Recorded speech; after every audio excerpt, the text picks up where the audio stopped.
నమస్కారమ్మా. ఈరోజు ఆత్మకూరు సంఘం మండలం నీలాయపాలెంలో ఉన్నాము. నీలాయపాలెం పెద్దవారు సుదర్శన్ నాయుడు గారు ఉన్నారు. ఇక్కడ మండల అధ్యక్షుడు బాణా శ్రీనివాసరెడ్డి, నేను అధికార ప్రతినిధి విజయ్ చంద్ర.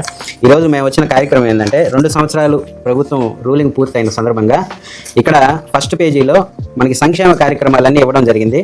మా తెలుగుదేశం పార్టీ 2 సంవత్సరాలు కంప్లీట్ అయిన సందర్భంగా ఆత్మకూరు నియోజకవర్గం సంఘం మండలంలో ఉడవస్పేటలో ఈరోజు మన మండల అధ్యక్షుడు బాణా శ్రీనివాసరెడ్డి, మీ ఊరి పెద్ద ఆయన ముక్కాల సేనయ్య గారు, నేను అధికార ప్రతినిధిగా మీ ఇంటికి వచ్చాము.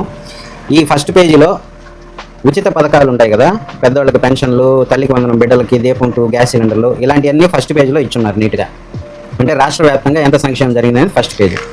రెండవ పేజీలో మనకి ఉచిత పథకాలు పోయిన గవర్నమెంట్లో ఇచ్చినట్టు కాకుండా ఉచిత పథకాలతో పాటు అభివృద్ధి కూడా ఈ ప్రభుత్వంలో జరుగుతుంది. అంటే 2 సంవత్సరాల్లో చూడండి, పోలవరము, స్కూల్ టీచర్లకి, కానిస్టేబుల్కి ఉద్యోగాలు, సిమెంట్ రోడ్లు, తర్వాత అమరావతి క్యాపిటల్, ఇట్లా మీరు అభివృద్ధి అంతా కూడా నిదానంగా అందరికీ చూసుకోండి. కుటుంబ ఎల్లపాదికి అందరికీ మీకు తెలిసిన 10 మందికి చెప్పండి.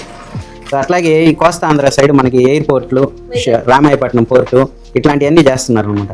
సో ఇవి ప్రజలు గుర్తుపెట్టుకొని, అవునమ్మా, ఈ బీపీసీఎల్ వచ్చింది కదా 50,000 కోట్ల పెట్టుబడి మన కోస్టల్ ఆంధ్రాకి. సో దాంట్లో వచ్చి ఉద్యోగాలు చాలా వస్తాయి నెల్లూరు వాళ్ళకి.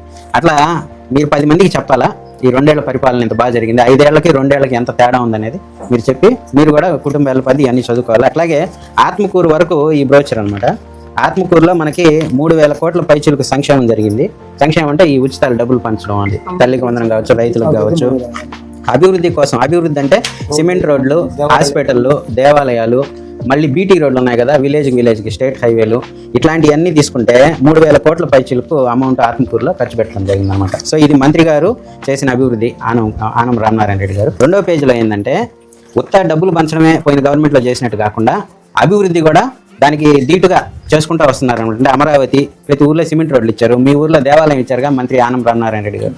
అట్లా ప్రతి ఊర్లో కూడా సిమెంట్ రోడ్లు, గుళ్ళు, ఇలాంటివన్నీ చేసుకుంటా అభివృద్ధి కూడా చేసుకుంటూ వస్తున్నారు. అట్లాగే అమరావతి డెవలప్మెంట్ చేస్తున్నారు, పోలవరం డ్యాము, ఉద్యోగాలు, టీచర్లకి, పోలీసులకి ఉద్యోగాలు. అంటే ఆ డబ్బులు పంచడం సంక్షేమంతో పాటు అభివృద్ధి కూడా సమానంగా చేసుకుంటూ వస్తుంది ఈ ప్రభుత్వం అనమాట.